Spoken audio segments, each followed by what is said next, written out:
நடிகர் விஷால் ஆர்கே நகர் தேர்தலில் போட்டியிடப் போவதாக அதிகாரப்பூர்வமாக அறிவித்துள்ளார். நடிகர் விஷாலை வேட்பாளராக நிறுத்த முக்கிய அரசியல் கட்சி முயற்சி மேற்கொண்டு வருவதாக கூறப்பட்ட நிலையில் விஷால் எந்த கட்சிக்கும் ஆதரவு தெரிவிக்காமல் சுயேட்சையாக தேர்தலில் களமிறங்கப் போவதாக கூறியுள்ளார். விஷாலின் இந்த அறிவிப்பு அரசியல் வட்டாரத்தில் பரபரப்பை ஏற்படுத்தியிருக்கிறது.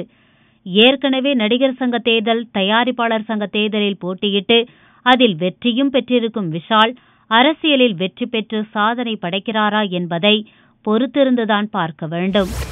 ஆர்கே நகர் தேர்தலில் பாரதிய ஜனதா வேட்பாளராக கரு நாகராஜன் போட்டியிடுவார் என அக்கட்சியின் மாநில தலைவர் தமிழிசை சவுந்தரராஜன் தெரிவித்துள்ளார். இந்த தேர்தலில் திமுக சார்பில் மருது கணேஷ், அதிமுக சார்பில் மதுசூதனன், சசிகலா அணி சார்பில் டிடிவி தினகரன் ஆகியோர் போட்டியிடுகின்றனர். தமிழக மீனவர்களை மீட்க நடவடிக்கை எடுக்க கோரி மத்திய உள்துறை அமைச்சர் ராஜ்நாத் சிங்குக்கு தமிழக முதல்வர் பழனிசாமி கடிதம் அனுப்பியுள்ளார். கடலில் தத்தளிக்கும் தமிழக மீனவர்களை கடற்படை, கடலோர காவல்படை, ஹெலிகாப்டர்கள் மூலம் மீட்க வேண்டும் என கோரிக்கை விடுத்துள்ளார்.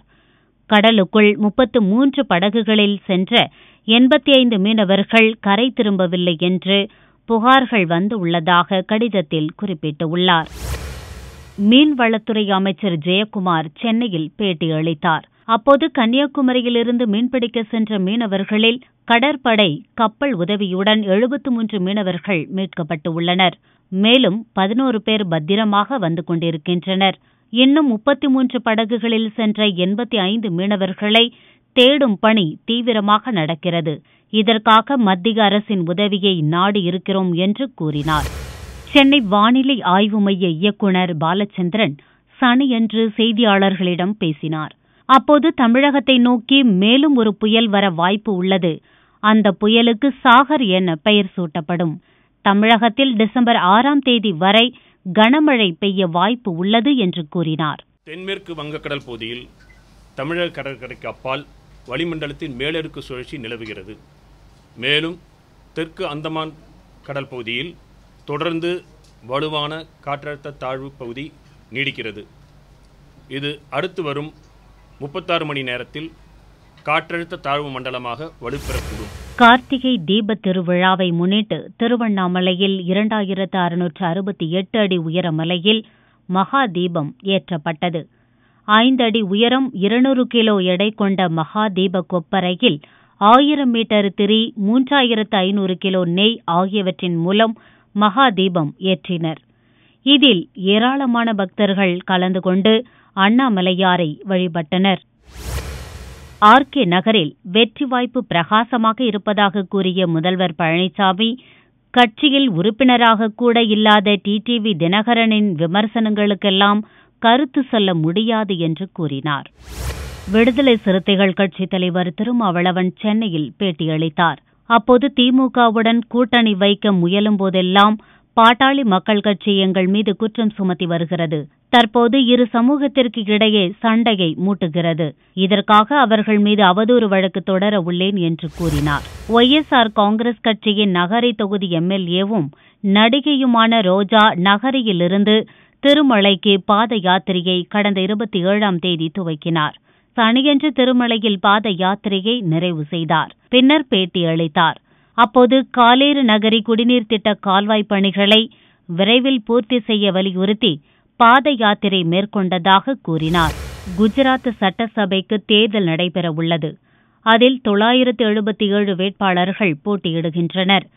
இந்நிலையில் ஜனநாயக மறுசீரமைப்பு சங்கத்தினர் நடத்திய இதுகுறித்து கணக்கெடுப்பில் தேர்தலில் போட்டியிடும் 137 வேட்பாளர்கள் கிரிமினல்கள் என தெரியவந்துள்ளது. இவர்கள் கொலை, ஆள்கடத்தல் மற்றும் கற்பழிப்பு உள்ளிட்ட கடுமையான குற்றச் செயல்களில் ஈடுபட்டவர்களாம். இவர்களில் பாரதிய ஜனதா சார்பில் 10 பேரும், காங்கிரஸ் சார்பில் 20 பேரும், பகுஜன் சமாஜ் கட்சி சார்பில் 8 பேரும் போட்டியிடுகின்றனர். தேசியவாத காங்கிரஸ் சார்பில் 3 பேரும், ஆம் ஆத்மி கட்சி சார்பில் ஒருவரும் நிறுத்தப்பட்டுள்ளனர். உத்தரப்பிரதேச உள்ளாட்சித் தேர்தலில் பாரதிய ஜனதா அமோக வெற்றி பெற்று 14 மாநகராட்சிகளை அள்ளியது. இதில் காங்கிரஸ் துணைத் தலைவர் ராகுலின் லோக்சபா தொகுதியான அமேதியில் காங்கிரஸ் படு தோல்வியடைந்தது. இதனை அடுத்து அமேதி தொகுதியை கூட காப்பாற்ற முடியாத ராகுலுக்கு இனி அரசியல் எதிர்காலம் இல்லை என்றும் அவர் வருங்காலத்தை பற்றி சிந்திக்க வேண்டியிருக்கும் எனவும் உத்தரப்பிரதேச முதல்வர் யோகி ஆதித்யநாத் கூறியுள்ளார். நாட்டின் அனைத்து மாவட்டங்களிலும் ஆம்புலன்ஸ் வசதியுடன் கூடிய அவசர சிகிச்சை மையங்களை நிறுவ வேண்டும்.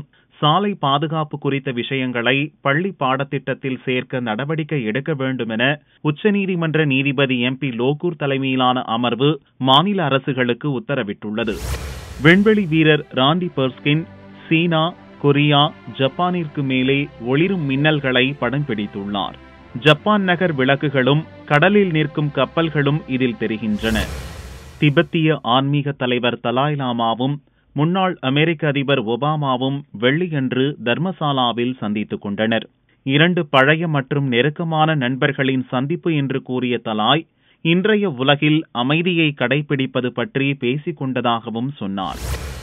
அட்டாரி வாகா பார்டரில் உயிர் தியாகம் செய்த வீரர்களுக்கு மரியாதை செய்யும் விதமாக ரன் ஃபார் பாரத் கே வீர் என்ற மாரத்தானை அல்ட்ரா மாரத்தான் வீரர் சமீர் சிங் சனி அன்று தொடங்கி வைத்தார். உயிர் தியாகம் செய்த வீரர்களை நினைவுபடுத்துவதற்காக இந்த மாரத்தான் நடத்தப்படுகிறது. சுமார் 15,000 கிலோமீட்டர் நீளமுள்ள இந்த மாரத்தான் ஏப்ரல் 1ஆம் தேதி முடிவடையும். 7 யூனியன் பிரதேசம், 24 மாநிலம், 1000 கிராமங்களையும் கடந்து செல்லும் என்று சமீர் கூறினார். பாலிவுட் நடிகர் அக்ஷய் குமார் இதற்கு நிதி உதவி வழங்கியுள்ளார். கொல்கத்தாவின் ராணிகுதி பகுதியில் உள்ள GT பிர்லா பள்ளியில் படிக்கும் 4 வயது சிறுமியை உடற்கல்வி ஆசிரியர்கள் அபிஷேக் ராய் மற்றும் முகமது மோஃபிசுதீன் பாலியல் பலாத்காரம் செய்துள்ளனர். அந்த சிறுமியின் பெற்றோரும் மருத்துவர்களும் வெள்ளியன்று பள்ளியின் முன்பு போராட்டம் நடத்தினர். போலீசார் இருவரையும் கைது செய்தனர். இந்த ஆண்டோடு மூடிவிடுங்கள் என்று 300க்கும் மேலான பொறியியல் கல்லூரிகளுக்கு அகில இந்திய தொழில்நுட்ப கல்வி கவுன்சில் உத்தரவு போட்டுள்ளது. இவற்றில் மாணவர் சேர்க்கை தொடர்ந்து 5 ஆண்டுகளாக 30%க்கும் கீழே இருப்பதுதான் காரணம். மேலும் 500 கல்லூரிகள் சீட்களை நிரப்ப திணறுகின்றன. அவை அடுத்த ஆண்டு வரை பிழைக்கக்கூடும். நாட்டில் 3000 தனியார் என்ஜினியரிங் காலேஜுகள் இருக்கின்றன. 13.6 லட்சம் பேர் படிக்கிறார்கள். ஆனால் 800 கல்லூரிகளில் பாதி இடங்களுக்கும் மேல் காலியாக உள்ளன. படிப்படியாக அவை மூடப்படும். தமிழ்நாடு விளையாட்டு மேம்பாட்டு ஆணையத்தின் சென்னை பிரிவு சார்பில் நடத்தப்படும் முதல்வர் கோப்பை தடகள போட்டி நேரு விளையாட்டு அரங்கில் சனிக்கிழமை அன்று துவங்கியது. சென்னை முழுவதும் இருந்து 21 வயதுக்குட்பட்ட 612 வீரர் வீராங்கனைகள் பங்கேற்றனர்.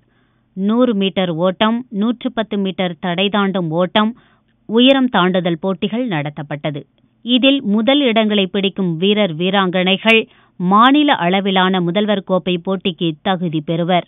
இன்னைக்கு சென்னை மாவட்டத்தில் முதலமைச்சர் கோப்பைக்கான விளையாட்டு போட்டிகள் இன்னைக்கு நடைபெற்றுட்டு இருக்கு. இதில் ஃபர்ஸ்ட் பிளேஸ் வர்றவங்க மட்டும் மாநில அளவிலான முதலமைச்சர் கோப்பைக்கான போட்டிகளில் கலந்து கொள்வதற்கு அவர்கள் தங்களை உறுதியாக்கிக் கொள்வார்.